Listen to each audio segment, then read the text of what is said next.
আসসালামু আলাইকুম। জেনারেল আজিজকে নিয়ে কম লেখালেখি হচ্ছে না, কিন্তু কোনো নড়চড় হচ্ছে না। এ ব্যাপারে মুখে মুখে বলা হচ্ছে যে আজিজ বেনজির কাউকে ছাড় দেওয়া হবে না, তারা যদি দুর্নীতি করে থাকে সেগুলি তদন্ত করা হবে। তো সেইটা মুখের কথা, কিন্তু আসলে কার্যকর কোনো কিছু হচ্ছে না।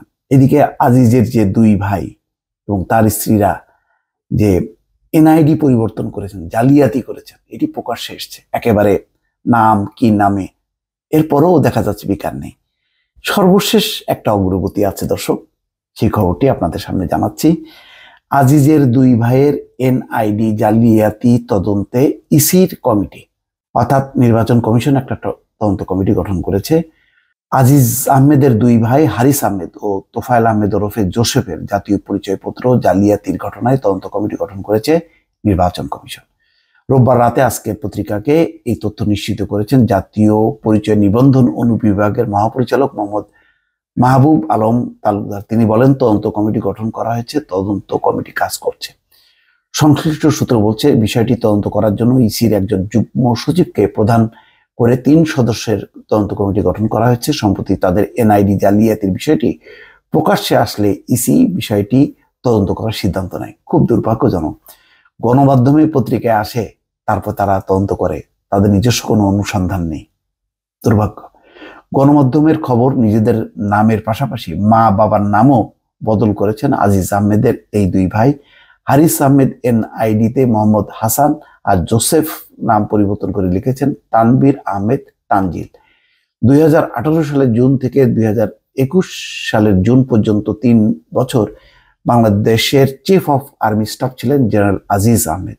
এর আগে 2012 সাল থেকে 4 বছর বাংলাদেশের যে সীমান্তরক্ষী বাহিনীর বিজিবির নেতৃত্ব দেন। গত 21শে মে দুর্নীতিতে জড়িত থাকার অভিযোগে আজিজ আহমেদের উপর নিষেধাজ্ঞা দেয় যুক্তরাষ্ট্র।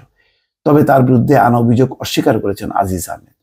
তো এই যে প্রকাশ্যে আসার পর সরকারের তরফ থেকে যে জোরালো একটা তদন্ত করা বা আইনের আওতায় আনা, সেগুলো কিন্তু খুব একটা নড়চড় করা যাচ্ছে না। কিন্তু আজিজ আহমেদ যে ঘটনাটি ঘটিয়েছেন এবং মার্কিন নিষেধাজ্ঞার পর নিঃসন্দেহে সেনাবাহিনীর মতন একটা খুবই পেশাদার একটা বাহিনী, এবং আমাদের তো আসলে অনেক কিছু শেষ হয়ে গেছে। এখনো পর্যন্ত সেনাবাহিনী নামক যে প্রতিষ্ঠান, সেই প্রতিষ্ঠান আন্তর্জাতিকভাবে সম্মানিত এবং স্বীকৃত। সেই জায়গায় কত বড় একটা ধাক্কা দিয়েছে জেনারেল আজিজ। এটা ঘটনাটা মনে হচ্ছে যেন খুব ছোট, যে তার দুই ভাই এনআইডি জালিয়াতি করেছে, তাতে আজিজ আহমেদ কি মনে আসে যায় না। আজিজ আহমেদ তার এই ক্ষেত্রে ক্ষমতা ব্যবহার করেছে এবং এর ব্যাপারে সুস্পষ্ট প্রমাণ আছে বলেই মার্কিন যুক্তরাষ্ট্র তার উপরে নিষেধাজ্ঞা দিয়েছে। বলেছে যে ক্ষমতার অপব্যবহার করেছে, দুর্নীতির আশ্রয় দিয়েছে, এবং শুধু তাই না, সেনাবাহিনীর কেনাকাটার কথাটাও কিন্তু এনেছে নিষেধাজ্ঞায়। ফলে একটা বড় ঘটনা এটা। সামগ্রিকভাবে জেনারেল আজিজের সেই বিজিবি থেকে সেনাবাহিনী পর্যন্ত তার কর্মকাণ্ড, কোথায় কোথায় দুর্নীতি, কোথায় কোথায় অনিয়ম করেছে, এই ব্যাপারে যে খুব শক্তিশালী একটা তদন্ত কমিটি করা এবং তার ব্যাপারে আইনগত পদক্ষেপ নেওয়া, সেই ব্যাপারে দেখা যাচ্ছে যে খুবই নিশ্চুপ, মানে কোনো রকম গা বাঁচানো টাইপের এক ধরনের মনোবৃত্তি নিয়ে সরকার এগোচ্ছে। দর্শক ভালো থাকবেন। আল্লাহ হাফেজ।